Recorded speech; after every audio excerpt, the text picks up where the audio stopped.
रात के 10 बज चुके थे। आज मेरी सुहाग रात थी। मैं बेडरूम में बैठी अपने पति का इंतजार कर रही थी। कुछ देर के बाद मेरे कमरे का दरवाजा खुलता है और कोई मेरे कमरे में दाखिल हो जाता है।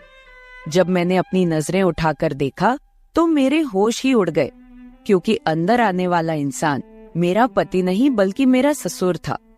वो शराब के नशे में पूरी तरह से धुत था। मुझे वो इंसान कम और हवस का पुजारी ज्यादा लग रहा था। फिर वो धीरे धीरे आगे बढ़ा और मेरे बेड के ऊपर आकर बैठ गया और मुझे अपनी हवस भरी नजरों से देखने लगा। फिर उसने मेरे साथ जो किया उसकी तो आप कल्पना भी नहीं कर सकते। आज मैं आपको अपनी जिंदगी की अनोखी कहानी सुनाने जा रही हूँ। हेलो दोस्तों, मेरा नाम पायल है और मेरी उम्र 22 साल है। मैं एक सुंदर विवाहित जवान स्त्री हूँ। मेरा रंग गोरा है और मेरा कद 5 फुट 4 इंच है। मेरा जिस्म बिल्कुल कारीगरी की तराशी हुई संगमरमर की मूर्ति की तरह है। मैं एक मिडिल क्लास फैमिली से बिलोंग करती थी और शहर में अपनी फैमिली के साथ हंसी खुशी जिंदगी गुजार रही थी। तभी अचानक मेरी जिंदगी में एक ऐसा तूफान आया जिसने मेरी जिंदगी को उजाड़ कर रख दिया।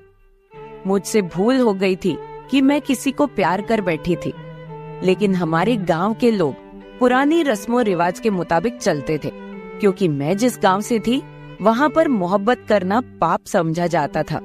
जब मेरे गांव के लोगों को पता चला कि मैं किसी लड़के को मोहब्बत करती हूँ, तो उन लोगों को यह बात हजम ही नहीं हुई।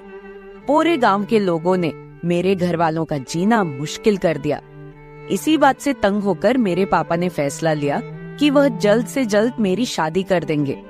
उनका कहना था कि वो मेरी शादी अपने पुराने गांव में करना चाहते हैं, जहां पर उनका जन्म हुआ था। मेरा रिश्ता गांव के एक लड़के के साथ तय हो गया था। फिर मैंने भी अपने परिवार की इज्जत बचाने की खातिर शादी करने के लिए हाँ कर दी। 1 महीने बाद मेरी शादी हो गई। मैं विदा होकर गांव में अपने ससुराल आ गई। मेरी आंखों में अपने ससुराल और अपने पति को लेकर बहुत सारे सपने थे। गांव में मेरा स्वागत बहुत अच्छे तरीके से किया गया। मैंने सुना था कि मेरा पति मेरे सास ससुर का इकलौता बेटा है। मैं बहुत खुश थी कि आज मेरी सुहागरात है। रात के 10 बज चुके थे। मैं अपने कमरे में अपने पति के आने का इंतजार कर रही थी। फिर कुछ देर के बाद अचानक किसी ने दरवाजा खोला और कोई मेरे बेडरूम में दाखिल हो गया। जब मैंने अपना घूंघट उठाकर देखा तो अंदर आने वाला इंसान मेरा पति तो नहीं था, बल्कि वो मेरा ससुर था। जब मैंने अपने ससुर की तरफ देखा तो वो धीरे धीरे मेरी तरफ बढ़ रहा था। ससुर को अपनी तरफ बढ़ता देख मेरे तो पैरों तले से जमीन निकल गई कि आखिर वो रात के समय मेरे कमरे में क्या कर रहे हैं। मैंने जल्दी से उनको देखकर अपना घूंघट पूरी तरह से अपने चेहरे पर ओढ़ लिया। मेरे ससुर कमरे में आते ही मेरे पास बेड पर आकर बैठ गए। उन्होंने बहुत शराब पी रखी थी। उनको इस तरह से देखकर मैं बहुत ही घबरा गई। वो मुझे हवस भरी नजरों से देख रहे थे और मुझे छूने की कोशिश कर रहे थे। मैंने झटके से उन्हें दूर कर दिया और जोर जोर से चिल्लाने लगी। मैं उनको बोल रही थी कि आप मेरे साथ क्या करने की कोशिश कर रहे हो। तो वो आदमी जोर जोर से हंसने लगा और कहने लगा कि तुम्हें नहीं पता कि तुम्हारे साथ क्या हो रहा है। मैं तुम्हारा पति हूँ। मैं उनकी बात सुनकर चौंक गई कि वो किस तरह की बातें कर रहे हैं। मेरी शादी तो उनके बेटे राहुल के साथ हुई है और ये तो मेरे ससुर है। मेरे ससुर ने जब मुझे दोबारा से छुआ और मेरे करीब आए तो मैंने जोर जोर से चिल्लाने की कोशिश की, तो उन्होंने मेरे मुंह पर एक जोरदार थप्पड़ मारा और कहने लगे, मैंने कहा ना कि मैं तुम्हारा पति हूँ, तुम्हें मेरी बात समझ नहीं आई। फिर वह मुझे कहने लगा कि ये हमारे गांव की परंपरा है। मैं उनकी बात सुनकर सोच विचार में पड़ गई कि आखिर ये कौन सी परंपरा है। मुझे तो ऐसी किसी भी परंपरा के बारे में किसी ने कुछ भी नहीं बताया। वो कहने लगा कि जब लड़की शादी करके पहली बार हमारे गांव में आती है तो शादी की पहली रात से लेकर 40 दिन तक उसका ससुर उसके साथ सुहागरात मनाता है। ऐसा इसलिए होता है क्योंकि हमारे गांव में बड़े लोगों को बहुत मान सम्मान दिया जाता है, इसलिए घर की बहू पर भी पहले बड़ों का हक होता है। मैं तुम्हारे साथ 40 दिन तक इस रस्म को पूरा करूंगा और हमारे गांव की इस परंपरा को आगे बढ़ाऊंगा। मैं अपने ससुर की बात सुनकर बहुत ज्यादा डर गई कि आखिर यह कैसी परंपरा है और मेरा पति वो कैसा इंसान है जो अपनी पत्नी को 40 दिन के लिए अपने पिताजी के हवाले छोड़ने वाला है। मैंने अपने ससुर से कहा कि मैं ऐसी किसी भी परंपरा को नहीं मानती। मेरी शादी जिसके साथ हुई है मैं उसी के साथ सुहागरात मनाऊंगी और उसी के साथ रहूंगी। तो मेरा ससुर कहने लगा कि जितना तुमसे कहा जा रहा है बस उतना ही करो, ज्यादा आगे बढ़ने की जरूरत नहीं है। अब तुम्हारी शादी इस गांव में हो चुकी है और तुम्हारा पिता तो इस गांव की सारी परंपराओं और रस्मों रिवाजों को अच्छी तरह से जानता है। उसने तुम्हें कुछ नहीं बताया क्या कि हमारे गांव की हर औरत के साथ ऐसा ही होता आया है। फिर उसने मेरे साथ जबरदस्ती करनी शुरू कर दी और फिर वो हुआ जो नहीं होना चाहिए था। वो सारी रात मेरी इज्जत के साथ खिलवाड़ करता रहा। मैं चीखती रही, चिल्लाती रही। न तो मेरी मदद करने के लिए मेरा पति आया और न ही मेरी सास आई। मेरे ऊपर किसी को भी दया नहीं आई। वहाँ पर मेरी बात सुनने वाला कोई भी नहीं था। मुझे तो मजबूरी में ही अपने ससुर को अपना पति मानना पड़ रहा था। मैं अपने पति से शादी करने के बावजूद भी 40 दिन तक अपने पति के लिए अनजान थी और वो भी मेरे लिए अनजान बनकर रह रहा था। जब 40 दिन गुजरे तो मुझे लगा कि मेरी जिंदगी में मुश्किलें कम हो जाएंगी। जिस दिन मेरी शादी को 40 दिन पूरे होने वाले थे, उस रात मेरा पति मेरे साथ सुहागरात मनाने वाला था, क्योंकि 40 दिन अपने ससुर के साथ रहने वाली रस्म अब पूरी हो चुकी थी। मेरा पति राहुल मेरे कमरे में आया और उसने मेरी तारीफ करनी शुरू कर दी। लेकिन अब मुझे अपने पति के अंदर कोई भी इंटरेस्ट नहीं था, क्योंकि अब मैं अंदर से पूरी तरह टूट चुकी थी। वो अपने दिल की चाहत मेरे साथ पूरी कर चुका था। अब मेरे ससुर ने भी मेरे कमरे में आना बंद कर दिया था और पति की तरह हक जमाना भी बंद कर दिया था। अब मेरा पति मेरे साथ रहने लगा था। अभी 1 हफ्ता और गुजरा था कि मुझे पता चला कि मैं प्रेग्नेंट हूँ। लेकिन मेरी यह समझ नहीं आ रहा था कि यह बच्चा मेरे ससुर का है या फिर मेरे पति का है, क्योंकि पिछले 40 दिनों से मेरे साथ मेरा ससुर रात गुजार रहा था और अभी 1 हफ्ते से मेरा पति। बस दिन इसी तरह से गुजरते गए और मेरे 9 महीने पूरे होने वाले थे। फिर कुछ दिनों बाद मेरा पति मुझे चेकअप कराने के लिए शहर डॉक्टर के पास लेकर गया। वहाँ पर मुझे मेरी एक पुरानी दोस्त मिली जो कॉलेज टाइम में मेरे साथ पढ़ा करती थी। अब वो एक न्यूज रिपोर्टर बन चुकी थी। वो मुझे बोली, पायल यार, तुमने मुझे अपनी शादी पर क्यों नहीं बुलाया? लेकिन मैं अपने पति के सामने उसको कोई भी जवाब नहीं दे पाई, क्योंकि मैं बहुत ही उदास थी। मेरा चेहरा और मेरी हालत देखकर वो समझ गई कि मैं किसी मुश्किल में हूँ। फिर वो बोली कि अपना एड्रेस बताओ, मैं तुम्हें मिलने के लिए तुम्हारे घर आऊंगी। पर मैं नहीं चाहती थी कि वो मेरे घर आए, क्योंकि मैं उसके सामने अपने ससुराल वालों की सच्चाई नहीं आने देना चाहती थी। लेकिन कुछ दिनों के बाद वो मुझे मिलने के लिए मेरे ससुराल चली आई। मेरी दोस्त मेरे साथ कमरे में बैठी हुई थी और मेरी हालत देखकर मुझे कहने लगी, पायल तुम कैसी हो गई हो? तुम तो बहुत खूबसूरत थी। मैंने उसे कहा, नहीं नहीं, मैं बहुत खुश हूँ। उसने मुझसे मेरी शादी की पहली रात के बारे में पूछा, मगर मैं उसे अपने बारे में बताना नहीं चाहती थी। जब उसने शादी की पहली रात का जिक्र किया तो मेरी आंखों में आंसू आ गए। मेरी आंखों में आंसू देखकर मेरी दोस्त समझ गई कि कोई बात तो जरूर है। फिर मैं भी अपने आप पर कंट्रोल नहीं कर पाई और मैंने उसे सब कुछ बता दिया कि शादी के बाद मेरे साथ इस घर में क्या क्या हुआ है। मेरी पूरी कहानी सुनकर मेरी दोस्त के तो होश ही उड़ गए। मैंने अपनी दोस्त से कहा कि मुझे किसी भी तरह से यहाँ से निकालो। मैं अपने बच्चे को इस घर में जन्म नहीं देना चाहती। मेरी दोस्त ने मेरी बहुत मदद की और अगले ही दिन वो मुझे घर से निकालकर पुलिस स्टेशन ले गई। हम लोगों ने मेरे ससुराल वालों के खिलाफ कंप्लेंट लिखवाई और मैंने सब कुछ बताया कि कैसे मेरे ससुर ने इतने दिनों तक मेरी इज्जत के साथ खिलवाड़ किया और मेरी सास जो मेरे ऊपर दिन रात जुर्म करती थी और मेरा पति जो खामोश होकर सब कुछ देखता रहा। जो भी मेरे साथ हुआ था मैंने सब कुछ बताया। फिर मेरी दोस्त ने कुछ मीडिया रिपोर्टर्स को बुलाया और हम पुलिस को साथ लेकर मेरे ससुराल पहुंचे। पुलिस ने मेरे ससुर, मेरी सास और मेरे पति तीनों को अरेस्ट कर लिया।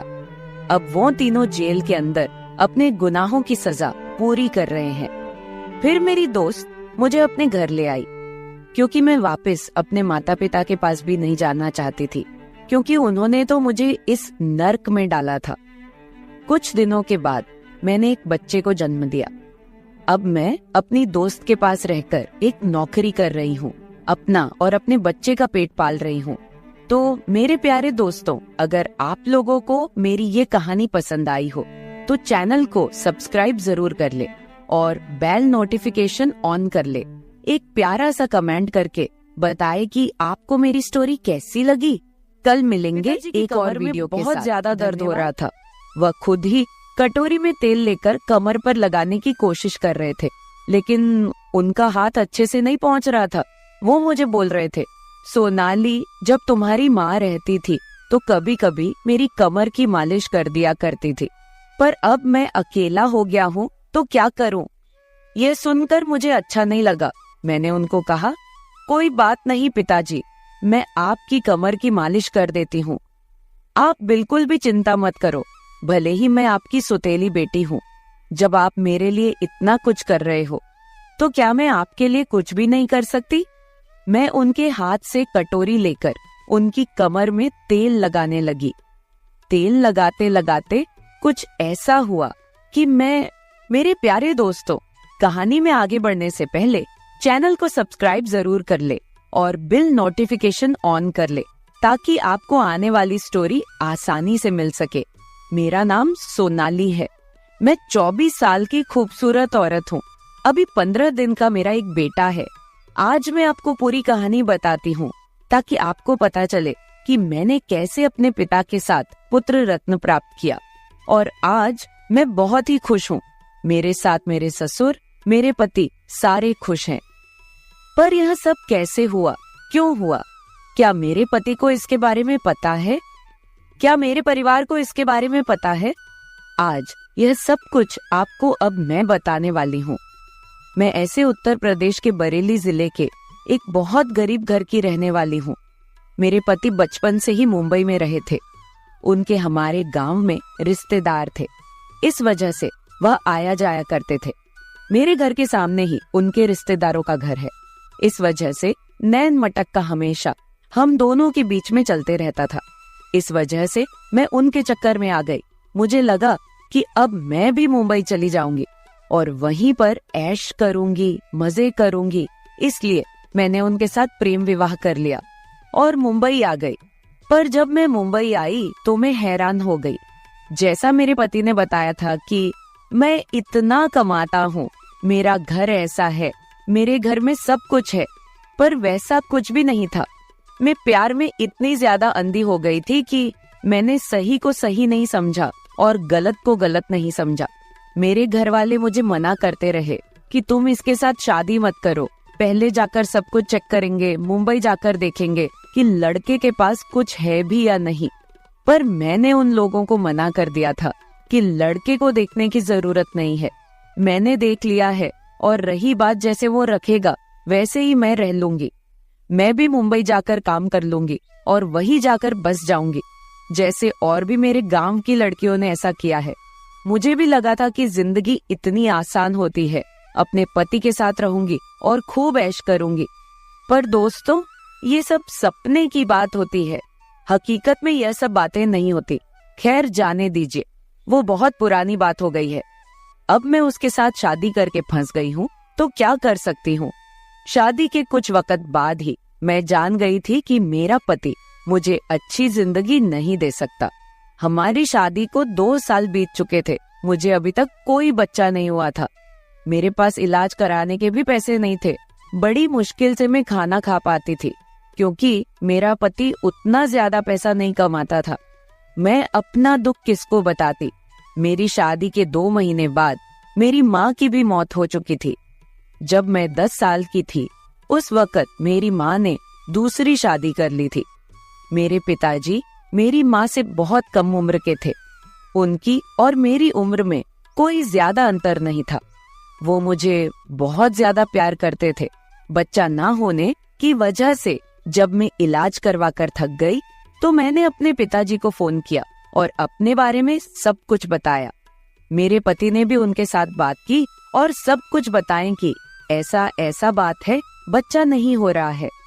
मेरे पिताजी ने एक डॉक्टर से बात किया और वह डॉक्टर ने हमें बुलाया। मैं अपने पति के साथ बरेली आ गई और डॉक्टर को दिखाई।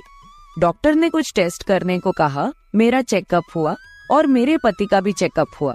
फिर पिताजी मेरे पति को बोले कि तुम सोनाली को यहीं पर छोड़ दो, डॉक्टर जो कहती है वह सब एक बार समझ लो, उसके बाद ले जाना गांव। दूसरे दिन मेरे पति मुझे पिताजी के पास छोड़कर मुंबई चले गए। क्योंकि मेरे पति की अभी नई नई जॉब लगी थी, वो ज्यादा छुट्टियां नहीं कर सकते थे। हमारे घर वालों को भी ये आइडिया अच्छा लगा। मैं अपने पिताजी के यहाँ रुक गई और मेरे पति वापस मुंबई चले गए। जब से मेरी माँ की मौत हो चुकी है तभी से पिताजी घर में अकेले ही रहते हैं। जब डॉक्टर का रिपोर्ट आया तो पता चला कि मेरे पति में ही खराबी है। मेरा पति कभी भी बाप नहीं बन सकता, उसके अंदर कुछ कमी है। यह बात पता चलते ही मेरा माथा ठनक गया। अब मैं किसको क्या बोलूं? मैं अपने मन से शादी की थी, इसलिए मैं किसी का कसूर भी नहीं निकाल सकती थी। मैं अब बहुत ही टेंशन में रहने लगी थी, क्योंकि जब मुझे कोई बच्चे के बारे में पूछता तो मैं सोचती कि उनको क्या बताऊं। शादी के बाद ऐसे भी हमारे घर वाले बदल गए थे। मेरे सास ससुर भी ज्यादा मुझे प्यार नहीं करते थे। पति मुझे बहुत प्यार करता था, पर वह किस काम का जब मैं उसके बच्चे की माँ ही नहीं बन सकती। मैं यह सब सोचकर पिताजी के कंधे के ऊपर सिर रखकर बहुत ज्यादा रोने लगी।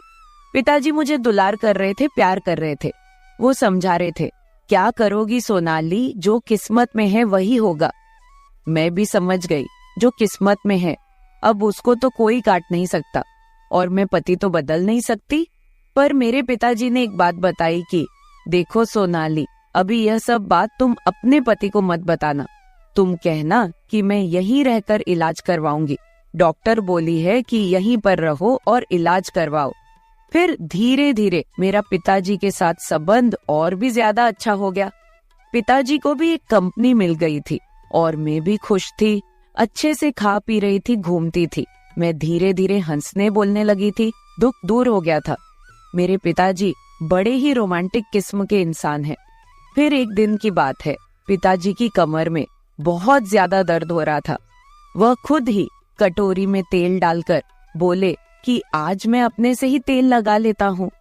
तुम्हारी माँ रहती थी तो कभी कभी मेरी कमर की मालिश कर देती थी, पर अब अकेला हो गया हूँ तो क्या करूँ। यह सुनकर मुझे अच्छा नहीं लगा। मैंने उनको कहा कि कोई बात नहीं पिताजी, मैं आपकी कमर की मालिश कर देती हूँ, आप बिल्कुल भी चिंता मत करो। भले ही मैं आपकी सुतेली बेटी हूँ, जब आप मेरे लिए इतना कुछ कर रहे हो तो क्या मैं आपके लिए कुछ भी नहीं कर सकती। मैं उनके हाथ से कटोरी लेकर उनकी कमर में तेल लगाने लगी। तेल लगाते लगाते कुछ ऐसा हुआ कि मैं उनकी आंख से आंख नहीं मिला पा रही थी, क्योंकि मुझसे वो गलती हो गई थी जो नहीं होनी चाहिए थी। अचानक से पिताजी बोले थे कि सोनाली, मैं एक बात तुमको बताऊं। तुम्हें पता है तुम्हारे पति में खराबी है, मुझे पता है तुम्हारे पति में खराबी है, पर दुनिया को नहीं पता और ना ही तुम्हारे पति को ये बात मालूम है। तुम चाहो तो माँ बन सकती हो और जिंदगी अच्छे से काट सकती हो, क्योंकि तुम्हें भी पता है कि लव मैरिज किया है तुमने। तुम अपने पति को छोड़ भी नहीं सकती हो। आजकल गलत संबंध बनाने के लिए लोग किसी से भी अपने रिश्ते बना लेते हैं। दिक्कत तब होती है जब कई मर्दों से संबंध रखने वाली औरत पेट से हो जाती है तो सारे मर्द उसका साथ छोड़कर भाग जाते हैं। मैं अच्छे से समझ रही थी कि पिताजी मुझे क्या समझाना चाहते हैं। मैंने उनकी बात पर अमल किया और उनकी बात मान ली, क्योंकि मैं भी तो माँ बनना चाहती थी और मेरे पास और कोई भी रास्ता नहीं था। फिर मैंने सब कुछ पिताजी के हवाले छोड़ दिया और उनसे मुझे सब कुछ मिला था और आज मैं एक बच्चे की माँ बन गई हूँ। मेरे प्यारे दोस्तों, अगर आप ऐसी ही और भी मजेदार कहानियां सुनना चाहते हो तो चैनल को सब्सक्राइब कर ले और बिल नोटिफिकेशन ऑन कर ले। कमेंट बॉक्स में बताइए कि आपको स्टोरी कैसे लगी। कल मिलेंगे ऐसी ही एक और वीडियो के साथ। धन्यवाद। वो रात मैं कभी नहीं भूल सकती, जिसको मैं अपना छोटा भाई समझती थी। ना जाने वो क्यों हमेशा मुझे अजीब सी नजरों से देखता था। मेरे छोटे भाई और मेरे बीच की नजदीकियां ने हमारे रिश्ते को और भी ज्यादा गहरा बना दिया था। मैं अपने भाई की गहरी नजरों को उस दिन समझ पाई जब हम दोनों मुंबई घूमने के लिए गए थे और वहां जाकर हमने एक होटल में कमरा लिया था। उस दिन हमारे बीच के रिश्ते ने एक नया मोड़ लिया था। हम दोनों होटल के कमरे में सोए थे। करीब रात 1 बजे का वक्त था। उस रात अचानक मेरी कमर में बहुत तेज दर्द उठा तो मेरा भाई मेरी कमर में तेल की मालिश करने लगा। तेल लगाते लगाते कुछ ऐसा हुआ कि दोस्तों, स्वागत है आपका हमारे सुविचार रोमांटिक स्टोरीज चैनल में। कहानी में आगे बढ़ने से पहले चैनल को सब्सक्राइब जरूर कर ले और बिल नोटिफिकेशन ऑन कर ले। मेरा एक छोटा भाई है जो मेरे से 4 साल छोटा है। वो हॉस्टल में रहकर अपनी पढ़ाई करता है। जब उसकी पढ़ाई की कुछ छुट्टियां होती है तो वह घर पर आ जाता है और घर पर आने के बाद हम खूब मौज मस्ती करते हैं। यह बात उस समय की है जब मेरा भाई अभी अभी हॉस्टल से घर आया था। मेरे भाई का हॉस्टल से निकलना या बाहर कहीं आना जाना नहीं रहता है। वो वहीं पर रहकर अपनी पढ़ाई करता है और उन्हें बाहर नहीं घूमने फिरने दिया जाता, इसलिए वह वहां रहकर बोर हो जाता है। जब वह घर पर आया तो उसने मुझे कहा कि मैं बहुत बोर हो गया हूँ, चलो दीदी कहीं बाहर घूमने चलते हैं। फिर मैंने और मेरे छोटे भाई ने बाहर कहीं घूमने का प्लान बनाया। हम दोनों ने प्लान बनाया कि हम मुंबई घूमने के लिए जाएंगे। बाहर घूमने की खुशी में हमने उसी दिन अपनी अपनी पैकिंग वगैरह कर ली और हम अगले दिन ही मुंबई के लिए निकल गए। जब मुंबई गए तो वहां पर हमने होटल में एक कमरा किराए पर ले लिया, लेकिन मुझे नहीं पता था कि मेरा भाई मुझे पत्नी की तरह रखने वाला है। आगे तो आप समझ ही सकते हैं। मेरा नाम काजल है और मेरी उम्र 20 साल की है। मैं अभी कुंवारी हूँ। मेरा रंग गोरा है। मैंने अभी अभी अपनी पढ़ाई कंप्लीट की है और अब मैं घर पर ही रहती हूँ। मेरे पिता एक बहुत ही बड़े बिजनेसमैन हैं। वह अपने बिजनेस के सिलसिले में हमेशा फॉरेन में रहते हैं। जब हम दोनों भाई बहन छोटे थे तो हमारी माँ की मौत हो गई थी। उसके बाद घर की सारी जिम्मेदारी मेरे ऊपर आ गई। मैं सुबह घर का काम करके कॉलेज जाती और वापस आकर फिर घर का सारा काम करती। मैं दिखने में बहुत ही खूबसूरत हूँ। मुझे आज तक बहुत सारे लड़के प्रपोज भी कर चुके हैं। मेरे पिताजी मेरी बिल्कुल भी केयर नहीं करते थे। वो हमारे पास बहुत ही कम रहते थे। ज्यादातर वह अपने काम के सिलसिले में फॉरेन में ही रहते थे। मैंने अपने छोटे भाई की परवरिश खुद अकेले ही की। उसकी अच्छे तरीके से पढ़ाई में मदद की और उसका ख्याल रखा। 5वीं कक्षा तक तो वो मेरे साथ ही रहकर पढ़ाई करता था। फिर एक दिन हमारे पिता फॉरेन से आए। उन्होंने उसे बोर्डिंग स्कूल भेज दिया पढ़ने के लिए। उसने कुछ सालों तक बोर्डिंग स्कूल में ही पढ़ाई की। बाद में पिताजी ने उसे फॉरेन भेज दिया पढ़ने के लिए। वो वहां हॉस्टल में रहकर पढ़ाई करने लगा। भाई और पिता के चले जाने के बाद मैं बिल्कुल अकेली पड़ गई थी। पिताजी के पास तो बिल्कुल भी मेरे लिए समय नहीं था।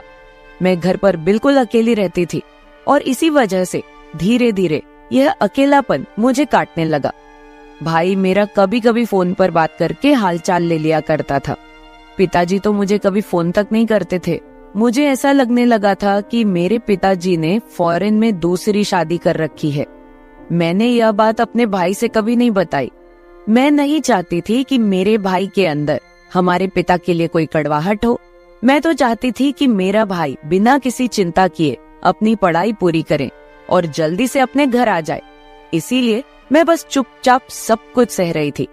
धीरे धीरे समय बीतता गया और मेरी तबीयत खराब रहने लगी। भूख प्यास सब खत्म होती जा रही थी। मेरी बीमारी का कारण मेरा अकेलापन मुझे खाए जा रहा था। डॉक्टर को दिखाया तो उन्होंने कहा कि आपको किसी के साथ की जरूरत है जो आपका आपके साथ रहकर ध्यान रख सके और आपको हमेशा खुश रख सके। डॉक्टर ने मुझे सलाह दी कि आपको ऐसी कहीं खुली जगह पर जाना चाहिए जहां आपका मन बहल सके। मैं अकेली थी, इसलिए डॉक्टर ने मेरे भाई को फोन करके यह सब बातें बता दी। अगले ही दिन मेरा भाई हॉस्टल से घर आ गया। उस समय गर्मी की छुट्टियां चल रही थी, तो वह कुछ दिन के लिए मेरे साथ रहने आ गया। फिर अचानक से भाई ने कहा, चलो दीदी, अपना सामान पैक कर लो, चलो मैं तुम्हें मुंबई घुमा लाता हूँ। मैं मना कर रही थी तो वह जिद पर अड़ गया और कहने लगा कि डॉक्टर ने आपको थोड़ा घूमने फिरने के लिए कहा है, आप यहाँ से थोड़ा बाहर निकलेंगी तो आपको अच्छा लगेगा, और हाँ, अपने लिए अच्छे अच्छे कपड़े पैक कर लेना। मेरे भाई ने कहा, जैसे कपड़े आप कॉलेज जाते वक्त पहनती थी। मैं कॉलेज जाते वक्त जीन्स टॉप पहनती थी, लेकिन पिताजी को यह सब कपड़े पसंद नहीं थे। वो मुझे हमेशा सिंपल सूट सलवार पहनने के लिए बोलते रहते। मैंने कहा, वह सब मैं अब कहाँ पहनूंगी। भाई ने कहा, बस आप रख लो, यहाँ नहीं तो वहाँ पहुँचने पर पहन लेना। वहाँ कौन सा आपको पिताजी देखने वाले हैं, आपकी पुरानी यादें ताजा हो जाएंगी। फिर भाई के कहने पर मैंने अपने लिए अच्छे अच्छे कपड़े पैक कर लिए। हमारी ट्रेन रात के 11 बजे की थी। अगले दिन हम मुंबई स्टेशन पर पहुंच जाते हैं। स्टेशन पहुंचते ही हमने वहीं पास में ही एक होटल में रहने के लिए कमरा लिया। हमने अपना सारा सामान गाड़ी से उतारकर कमरे में पहुंचा दिया, और फिर मैं और भाई दोनों फ्रेश हुए। मैंने सिंपल सूट पहन रखा था, तो मेरे भाई ने कहा, यह क्या दीदी, आप सूट की जगह जो दूसरी वाली ड्रेस लाई हो उनमें से कोई पहन लो। मैं आपको वैसे ही देखना चाहता हूँ कि आप कैसी लगती हैं। फिर जब मेरे भाई ने कहा तो मैंने दूसरी ड्रेस पहन ली। मेरा भाई मुझे देखते ही कहने लगा, दीदी आप कितनी अच्छी लग रही हो। दोस्तों, मेरा भाई बस मुझे खुश करने की कोशिश कर रहा था। फिर भाई ने मुझे मुंबई की सैर कराई। हम दोनों खूब घूमे फिरे। उसके बाद मैं थक गई। मैंने भाई से कहा, चलो अब होटल वापस चलते हैं। तो भाई ने कहा, ठीक है। होटल पहुंचते पहुंचते रात हो गई। रात का खाना हमने वहीं मंगाकर खा लिया था। फिर मेरा भाई मुझसे बातें करने लगा। मैंने उससे कहा, चलो सो जाओ, पर वह कहने लगा, नहीं, आज मैं पूरी रात आपसे बातें करूंगा। डॉक्टर ने कहा है कि मैं आपको अकेला ना छोड़ूं, आपको खुश रखूं। फिर भाई कहता है, दीदी आप इस ड्रेस में एकदम मॉडल जैसी दिखती हो, अब आप ऐसी ही ड्रेस पहना करो। वैसे भी पापा कहाँ आपके साथ रहते हैं, उन्हें तो आपकी बिल्कुल भी परवाह नहीं है। फिर भाई पूछता है, दीदी आपका कोई बॉयफ्रेंड है क्या? तो मैंने हंसकर कहा, तुम भी यह सब बातें लेकर बैठ गए हो। भाई ने हंसकर कहा, बताइए ना दीदी प्लीज। तो मैं भी अपने भाई को सारी बातें बताने लगी। मैंने कहा, हाँ, जब मैं कॉलेज जाती थी तो मेरा एक दोस्त था। फिर भाई ने पूछा, सिर्फ दोस्त था या कुछ और? मैंने कहा, हाँ, दोस्त से भी बढ़कर था। वो मुझे कहता रहता था कि काजल, मैं तुझे अपनी जान से भी ज्यादा प्यार करता हूँ, लेकिन उसने मुझे धोखा दे दिया। वो मेरे साथ साथ और भी लड़कियों से संबंध रखता था। एक दिन वो मार्केट में किसी लड़की के साथ घूम रहा था, तो मेरी सुहेली ने उसे देख लिया और मुझे बता दिया। जब मुझे यह सब पता चला तो मैं एकदम से टूट गई थी। ऊपर से ना तो तुम ही घर रहते थे और ना ही पिताजी को मेरी परवाह थी। फिर मैं अपने आप को बहुत अकेला फील करने लगी और डिप्रेशन में चली गई और बीमार रहने लगी। फिर मैंने कहा, खैर ये सब छोड़ो, सब पुरानी बातें हैं। फिर भाई कहने लगा, आज से मैं आपका पूरा ख्याल रखूंगा। भाई ने मुझे बहुत ज्यादा खुश कर दिया था। इतनी खुशी मुझे कभी नहीं मिली थी। हमने अपने दिल की बात एक दूसरे से शेयर की। अब मेरी तबीयत बिल्कुल ठीक हो गई थी। मैं बिल्कुल फिट और फाइन हो गई थी। अगले दिन हम होटल के स्विमिंग पूल में गए। सच में मैं उस दिन बहुत खुश थी। मेरे भाई ने मुझे खुश रखने में मेरा पूरा साथ दिया। फिर मैंने भाई से पूछा, क्या तुम्हारी कोई गर्लफ्रेंड है? भाई ने कहा, हाँ है तो, पर आपके जैसे अपनापन वाला एहसास किसी के साथ नहीं है। मेरे भाई ने मुझे अपने और अपनी गर्लफ्रेंड की सारी बातें बताई। फिर भाई कहने लगा, अब हम साल में एक बार किसी अच्छी जगह पर घूमने जाएंगे। आप टेंशन मत लीजिए, मैं आपको जरूर लेकर जाऊंगा और आपको हमेशा खुश रखूंगा। फिर मैंने उसे कहा कि मुझे खुश तो सिर्फ मेरा बॉयफ्रेंड ही रख सकता है। क्या तुम मेरे बॉयफ्रेंड के जैसे रह सकते हो? भाई ने हाँ में सिर हिलाया। हम दोनों होटल के कमरे में सोए थे। करीब रात 1 बजे का वक्त था। उस रात अचानक मेरी कमर में बहुत तेज दर्द उठा, तो मेरा भाई मेरी कमर में तेल की मालिश करने लगा। तेल लगाते लगाते कुछ ऐसा हुआ कि फिर मैंने सारा कुछ अपने छोटे भाई के हवाले कर दिया। उसके बाद तो आप समझ ही सकते हैं, मेरे भाई ने भी मुझे किसी चीज के लिए मना नहीं किया। अब मैं अपने भाई के साथ बहुत खुश हूँ। हमको दुनिया की कोई भी परवाह नहीं है कि लोग हमारे बारे में क्या बोलेंगे। मेरे प्यारे दोस्तों, अगर आप ऐसी ही और भी इंटरेस्टिंग कहानियाँ सुनना चाहते हैं तो चैनल को सब्सक्राइब जरूर कर ले और बिल नोटिफिकेशन ऑन कर ले। कमेंट बॉक्स में बताए कि आपको मेरी ये स्टोरी कैसे लगी। कल मिलेंगे ऐसी ही एक और वीडियो के साथ। धन्यवाद।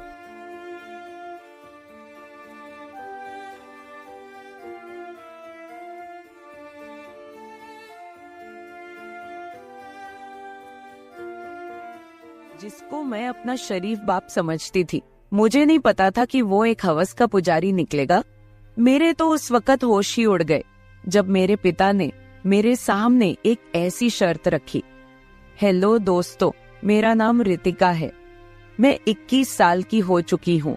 मेरा रंग गोरा है और मैं दिखने में काफी खूबसूरत हूँ। मैंने अपने शरीर को पूरा फिट रखा हुआ है। मेरी बॉडी एकदम मस्त है। हमारे घर में पिताजी और मेरी एक छोटी बहन है। आज से 2 साल पहले मेरी माँ की मृत्यु हो गई थी, तो मेरे पिताजी अपने आप को बहुत ही अकेला फील करने लगे थे। पिताजी का अकेलापन मेरे से देखा नहीं जा रहा था, क्योंकि वो बहुत ही उदास रहने लगे थे। लेकिन वो मुझे बहुत ही प्यार करते थे। मैं पिताजी को खुश रखने के लिए हर कोशिश कर रही थी। कुछ समय बीता तो धीरे धीरे पिताजी के स्वभाव में थोड़ा बदलाव आना शुरू हुआ। अब पिताजी मेरे साथ एक दोस्त के जैसे रहने लगे थे। हम एक दूसरे से हर बात शेयर करने लगे थे। लेकिन पता नहीं क्यों पिताजी मुझे अजीब सी नजरों से देखते थे। एक दिन पता नहीं पिताजी के दिमाग में क्या चल रहा था, वो मुझे बोले, रितिका, क्या तुम्हारा कोई बॉयफ्रेंड है? मैं एकदम से घबरा गई कि पिताजी कैसी बातें कर रहे हैं। लेकिन मैंने पिताजी को ना में जवाब दिया कि मेरा कोई भी बॉयफ्रेंड नहीं है। वो मुझे बोल रहे थे, रितिका, तुम मुझे बहुत खूबसूरत लगती हो, जैसे तुम्हारी माँ दिखती थी। अब मुझे तेरे साथ अपनेपन वाला एहसास होता है, जैसे तुम्हारी माँ के साथ होता था। मेरे पिताजी की ये सब बातें सुनकर मेरे तो होश ही उड़ गए थे। इतने में वहाँ पर मेरी छोटी बहन आ गई और पिताजी को किसी काम से मार्केट लेकर चली गई। मैं तो पिताजी की उस बात से हैरान थी। अब धीरे धीरे मैं पिताजी की नजरों को पढ़ने लगी थी। यही सब सोचते सोचते कब मेरी आंख लग गई मुझे पता भी नहीं चला। फिर जब मैं उठी तो मैंने देखा काफी अंधेरा हो चुका था और घर में कोई भी नहीं था। शायद पिताजी और मेरी छोटी बहन अभी तक मार्केट से वापस नहीं आए थे। फिर मैं बाथरूम में जाकर नहाने लगी। तभी पिताजी और मेरी बहन मार्केट से आ गए, तो मैं उनके पास जाकर बातें करने लगी। फिर पिताजी बाहर किसी काम से चले गए और मैं भी घर का काम करने लग गई। मैं सारा दिन पिताजी के बारे में ही सोचे जा रही थी कि पिताजी ने मुझे ऐसे क्यों कहा है। फिर तभी मेरी एक सुहेली मेरे पास आई और बोली, अरे रितिका, तुम क्या सोच रही हो? इस पर मैं बोली, नहीं कविता, मैं तो कुछ भी नहीं सोच रही हूँ। फिर मैंने उससे पूछा कि कविता यार, कोई ऑनलाइन पैसे कमाने के बारे में बताओ कि कैसे पैसा कमाया जाए, क्योंकि मैं चाहती थी कि मैं खुद पैसा कमाऊं। अब तो मेरी पढ़ाई भी कंप्लीट होने वाली थी। कविता मुझे गुस्से से देखी और बोली, अरे चल यार, हमारे लिए पैसे कमाना आम बात है। फिर हम दोनों अपने अपने घर की तरफ जाने लगी, क्योंकि हमारे कॉलेज की क्लास खत्म हो चुकी थी। मेरी सहेली अपने घर की तरफ जा रही थी और मैं अपने घर की तरफ जा रही थी। तभी मैंने रास्ते में अपने पिताजी को देखा। उनको देखकर मैं तो एकदम से चौंक गई। पिताजी अपने साथ किसी औरत को लेकर घूम रहे थे और उनको शॉपिंग करवा रहे थे। बाद में मैंने उनको किसी होटल की तरफ जाते देखा। मुझे उन पर काफी ज्यादा गुस्सा आ रहा था कि पिताजी ऐसे कैसे किसी पराई औरत को लेकर मार्केट में घूम रहे हैं और अपना सारा पैसा बर्बाद कर रहे हैं। फिर मैं उसी गुस्से में घर चली आई और पापा के आने का इंतजार करने लगी। मैंने अपनी छोटी बहन को कोई भी बात नहीं बताई कि उसके मन में हमारे पापा के प्रति कोई गलत बात ना आए। फिर शाम के समय जब पापा घर आए तो मैं उनके कमरे में गई और देखा तो वो टीवी देख रहे थे। मैंने उनको पूछा, पापा आप मार्केट में किस औरत के साथ घूम रहे थे? आपका ऐसे घूमना सही नहीं है, क्योंकि अभी कुछ समय पहले तो हमारी माँ की मृत्यु हुई है। लोग क्या सोचेंगे? पिताजी ने कहा। नहीं रितिका, मैं तो घूमूंगा, मुझे किसी की परवाह नहीं है। उसके साथ घूमने में मुझे काफी मजा आता है और मेरे लिए यही सही है। अब नहीं घूमूंगा तो कब घूमूंगा? वो मुझे गुस्से में बोल रहे थे। मैंने उनको बहुत बार समझाया कि आप ऐसा मत करो, लेकिन वह नहीं मान रहे थे। मेरे बहुत कोशिशों के बाद वह बोले, ठीक है, उसके साथ नहीं घूमूंगा, लेकिन मेरी भी एक शर्त है। अगर तुम पूरा करोगी तो मैं उसके साथ रहना भी छोड़ दूंगा। मैं बोली, हाँ बताइए क्या शर्त है आपकी? तो पिताजी तुरंत बोले, जैसे मेरे साथ वो घूमती है, आज से तुम मेरे साथ घूमोगी और मेरी जरूरतों को भी पूरा करोगी। मैंने उनको कहा, नहीं, यह नहीं हो सकता, मैं भला क्यों ऐसे आपके साथ घूमने लगूं? तो इस पर पिताजी बोले, तो फिर ठीक है, मुझे मत समझाओ, मैं जो भी कर रहा हूँ तुम मुझे मत बोलो। फिर मैं बोली, चलो ठीक है, शाम को सोचकर बताती हूँ। इतना कहकर मैं उनके कमरे से अपने कमरे में चली आई और बैठकर सोचने लगी। अब मुझे पूरी तरह से समझ आ चुका था कि मेरे पिताजी मुझसे क्या चाहते हैं। मेरे पिताजी की कही हुई बातों को सोच सोच कर मेरी टेंशन बहुत ही ज्यादा बढ़ गई थी। मैंने आज तक यह सब एक्सपेक्ट भी नहीं किया था कि मेरे पिताजी भी ऐसा कुछ करने की सोच सकते हैं। मुझे तो लगा था कि मेरे पिता बहुत ही शरीफ हैं और हमारी माँ की मृत्यु के बाद पिताजी अच्छे से हमारा ख्याल रखेंगे और हमारे बुरे वक्त में हमारा सहारा बनेंगे। लेकिन वह तो अभी से गलत काम करने लगे थे। ये सब बातें सुनने के बाद मुझे एहसास हो गया था कि मेरे पिताजी खुद के साथ साथ हमारी भी जिंदगी खराब करने वाले हैं। ये सारी बातें सोचकर मेरे दिल की धड़कन इतनी बढ़ चुकी थी कि अगर कोई सामने रहे तो उसे आसानी से सुनाई दे जाए। फिर मुझे कुछ दिन पहले की बात भी याद आ गई कि पिताजी मुझे कैसे देख रहे थे। मैं उनको पूरी तरह से समझ गई थी कि वह क्या करना चाहते हैं। मेरे पास तो बहुत बड़ी समस्या थी कि अब मैं क्या करूं। अगर मैं हाँ नहीं बोलूंगी तो वह उस औरत के चक्कर में बर्बाद हो जाएगा और हमारी जिंदगी भी खराब होगी। मैं पिताजी को यह भी नहीं बोल सकती थी कि वो मेरे साथ पति पत्नी के जैसे रहे, क्योंकि दुनिया की नजरों में वो मेरे पिता हैं। फिर मेरे दिमाग में अचानक ख्याल आया कि शायद यह बात घर में ही रहेगी, इससे मेरी छोटी बहन की जिंदगी भी बची रहेगी और मेरा पिता भी सुधर जाएगा। यही सब सोचते सोचते मैं सो गई। फिर जब मैं सुबह उठी तो पिताजी के कमरे में चली गई। शुरू में तो मैंने पिताजी को बहुत समझाया, लेकिन वो मेरी एक भी बात सुनने को राजी नहीं थे। फिर मैंने उनसे कहा, ठीक है पापा, मुझे आपकी शर्त मंजूर है, लेकिन चलो पहले हम शॉपिंग करेंगे। फिर मैंने पिताजी को कहा कि यह बात बाहर किसी को पता नहीं लगनी चाहिए और आप भी किसी के साथ आज के बाद दिखाई मत देना। वह बोले, ठीक है रितिका, आज के बाद तुम जैसा कहोगी मैं वैसा ही करूंगा। पिताजी की बातें सुनने के बाद मैं उनके पास गई, जिसके साथ मेरे पिताजी इधर उधर घूमते थे, और उन्हें अच्छे से समझा कर आई। फिर घर आकर मैं अपनी छोटी बहन के पास चली गई और नाश्ता बनाने लगी, क्योंकि आज रविवार था तो हमें कहीं नहीं जाना था। फिर मैं, मेरी छोटी बहन और पिताजी नाश्ता करने लगे और उसके बाद मैं और पिताजी शॉपिंग करने चले गए। मार्केट जाकर पिताजी ने मुझे कपड़े दिलवा दिए और अपने लिए भी कुछ कपड़े ले लिए। साथ ही मैंने अपनी छोटी बहन के लिए भी एक ड्रेस खरीद ली। फिर शॉपिंग करके हम एक रेस्टोरेंट में गए और वहां से खाना खाकर घर चले आए। फिर शाम होते ही मेरे पिताजी मुझसे कहने लगे, चलो अब अपनी शर्त पूरा करो। तो फिर मैं भी शर्त के मुताबिक अपना काम करने लगी और पिताजी के सारे कामों का ध्यान रखने लगी। उसी दिन के बाद से मैं पिताजी के साथ एकदम पति पत्नी की तरह रहने लगी। मैं पिताजी का एकदम पति की तरह ध्यान रखती थी और वह भी मेरा एकदम पत्नी की तरह ध्यान रखते थे। उसके बाद हमारी जिंदगी में जो होना था वह हो गया। अब मेरे पिताजी काफी खुश हैं और मैं भी हालातों के मुताबिक बदल गई हूँ और अपने आप को खुश रखने लगी हूँ। अब मेरे पिताजी बहुत ज्यादा सुधर गए हैं। वह किसी के साथ घूमते भी नहीं हैं, सिर्फ अपने ऑफिस जाते हैं और घर आकर मेरे साथ एकदम पति पत्नी की तरह रहते हैं। इस तरह से हम लोग खुशी खुशी अपनी जिंदगी बीता रहे हैं।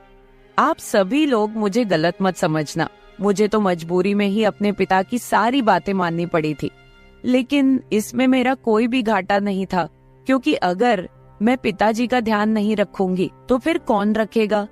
लगभग 5 महीने बाद मेरी जॉब का ज्वाइनिंग लेटर भी आ गया और मैं वहां चली गई। अब हमारा परिवार भी अच्छे से चलने लगा है। हमारे घर में सभी लोग बहुत खुश हैं।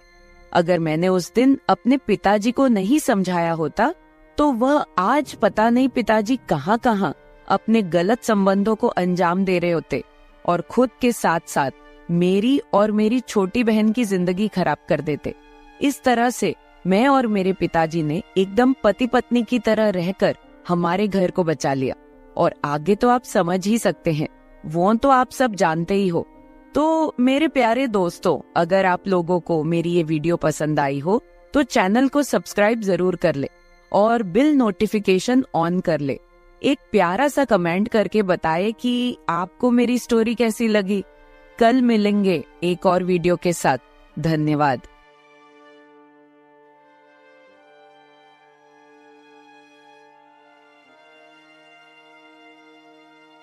मेरा छोटा भाई हमेशा मुझे घूर घूर कर देखता रहता था, जैसे कि मुझे कच्चा ही खा जाएगा। मैं उसकी गहरी नजरों को समझ नहीं पा रही थी। मैं तो अपने भाई को बहुत ही शरीफ समझती थी, लेकिन एक दिन उसने मुझे कोई ऐसा काम करने को बोला जिसे सुनकर मेरे तो होश ही उड़ गए। और फिर कुछ ऐसा हुआ कि हेलो दोस्तों, मेरा नाम अनु है और मैं अभी बीटीसी की पढ़ाई कर रही हूँ। मैंने प्राइमरी स्कूल में टीचर के लिए परीक्षा भी दिया है। हमारे घर में कुल 4 लोग रहते हैं, मैं, मेरा भाई और मेरे मम्मी पापा। मेरी उम्र अभी 24 साल है। मैं अपने शरीर को पूरा मेंटेन करके रखती हूँ और रोज सुबह व्यायाम भी करती हूँ, जिससे कि मैं फिट रह सकूं। मेरे भाई की उम्र 21 साल है। हम दोनों एक दोस्त की तरह रहते हैं, जिस वजह से हम दोनों आपस में हर बात भी शेयर करते हैं।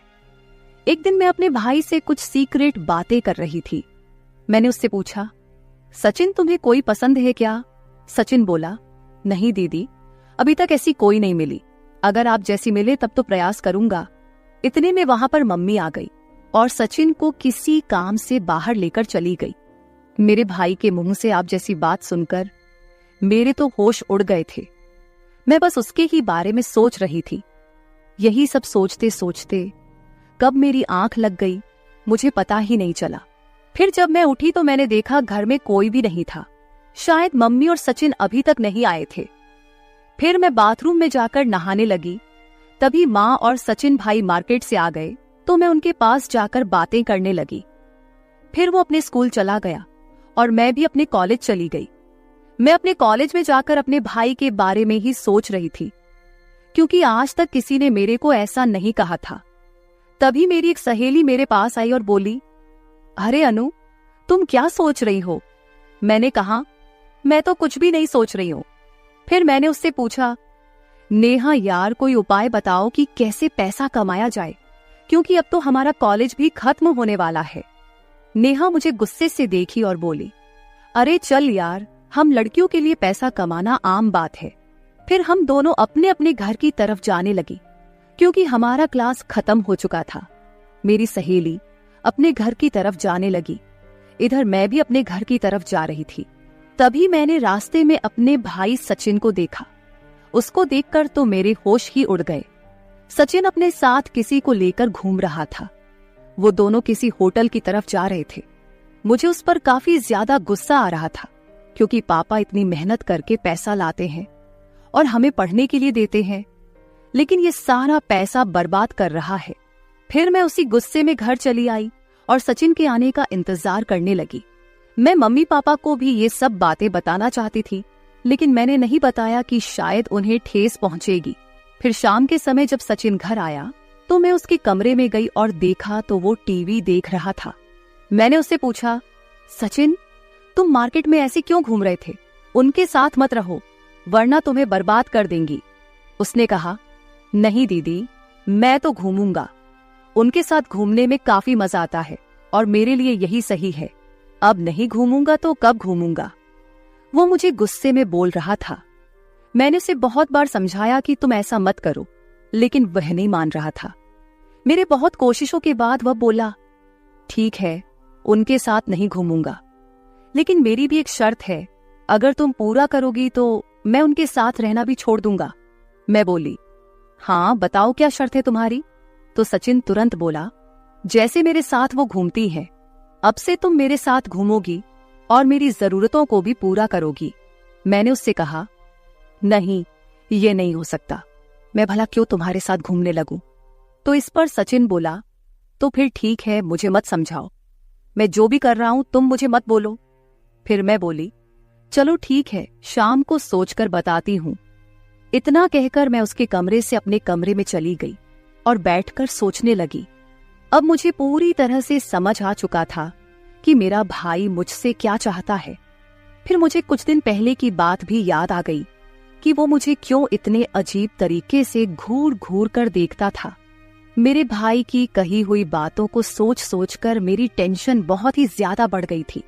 मैं अब तक यह सब एक्सपेक्ट भी नहीं किया था कि मेरा भाई भी ऐसा कुछ करने की सोच सकता है। मुझे तो लगा था कि मेरा भाई बहुत शरीफ है और आगे चलकर वह घर वालों का सहारा बनेगा और घर वालों को अच्छा खासा कमाकर लाकर देगा, लेकिन वह तो अभी से गलत कामों में पड़ गया था। लेकिन यह बातें सुनने के बाद मुझे एहसास हो गया था कि मेरा भाई खुद के साथ साथ घर वालों की और मेरी भी जिंदगी खराब करने वाला है। ये सारी बातें सोच सोच कर मेरे दिल की धड़कन इतनी बढ़ चुकी थी कि अगर कोई सामने रहे तो उसे आसानी से सुनाई दे जाए। मैं उसको पूरी तरह से समझ गई थी कि वह क्या करना चाहता है। मेरे पास तो बहुत बड़ी समस्या थी कि अब मैं क्या करूं। अगर मैं हाँ नहीं बोलूंगी तो वह उनके चक्कर में बर्बाद हो जाएगा और उसकी पढ़ाई भी खराब होगी। मैं उसे पति पत्नी के जैसे रहने के लिए भी नहीं बोल सकती थी, क्योंकि दुनिया की नजरों में वह मेरा भाई था। फिर मेरे दिमाग में अचानक ख्याल आया कि शायद यह बात घर में ही रहेगी, इससे हमारे घर वालों की जिंदगी भी बची रहेगी और मेरा भाई भी सुधर जाएगा। यही सब सोचते सोचते मैं सो गई। फिर जब मैं सुबह उठी तो सचिन के कमरे में चली गई। शुरू में तो मैंने उसे बहुत समझाया कि यह सही नहीं है, लेकिन वो मेरी एक भी बात सुनने को राजी नहीं था। फिर मैंने उससे कहा, ठीक है सचिन, मुझे तुम्हारी शर्त मंजूर है, लेकिन चलो पहले हम शॉपिंग करेंगे। फिर मैंने उससे कहा कि यह बात बाहर किसी को पता नहीं लगना चाहिए और तुम भी किसी के साथ आज के बाद दिखाई मत देना। वह बोला, ठीक है, आज के बाद आप जैसा कहोगी मैं वैसा ही करूंगा। मेरे भाई से बातें सुनने के बाद मैं उनके पास गई जिसके साथ मेरा भाई इधर उधर घूमता था और उन्हें अच्छे से समझा कर आई। फिर घर आकर मैं मम्मी के पास चली गई और नाश्ता बनाने लगी, क्योंकि आज रविवार था तो हमें कहीं नहीं जाना था। फिर पापा और सचिन नाश्ता करने लगे और उसके बाद मैं और सचिन शॉपिंग करने चले गए। मार्केट जाकर सचिन ने मुझे कपड़े दिलवा दिए और अपने लिए भी कपड़े ले लिए। साथ ही मैंने अपनी मम्मी के लिए भी एक साड़ी खरीद ली। फिर शॉपिंग करके हम एक रेस्टोरेंट में गए और वहां से खाना खाकर घर चले आए। फिर शाम होते ही मेरा भाई सचिन मुझसे कहने लगा, चलो दीदी, अब अपनी शर्त पूरा करो। तो फिर मैं भी शर्त के मुताबिक अपना काम करने लगी और उसी दिन के बाद से मैं सचिन के साथ एकदम पति पत्नी की तरह रहने लगी। मैं उसका एकदम पति की तरह ध्यान रखती थी और वह मेरा एकदम पत्नी की तरह ध्यान रखता था। उसके बाद हमारी जिंदगी में जो होना था वह हो गया। मेरा भाई काफी खुश था और साथ साथ मैं भी काफी खुश थी। अब मेरा भाई बहुत ज्यादा सुधर गया है। वह किसी के साथ घूमता भी नहीं है, सिर्फ पढ़ाई करता है और घर आकर मेरे साथ एकदम पति पत्नी की तरह रहता है।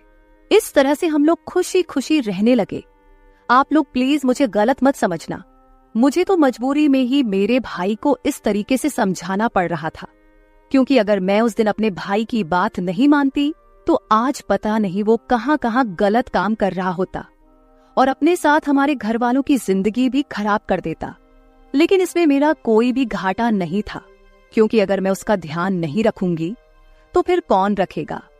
लगभग 4 महीने बाद मेरी जॉब का ज्वाइनिंग लेटर भी आ गया और मैं वहां चली गई। अब हमारा परिवार भी अच्छे से चलने लगा था। हमारे घर में सभी लोग बहुत खुश हैं और मेरा भाई सचिन भी अपनी जिंदगी में कुछ अच्छा करने की राह पर चल रहा है। इस तरह से मैं और मेरे भाई ने एकदम पति पत्नी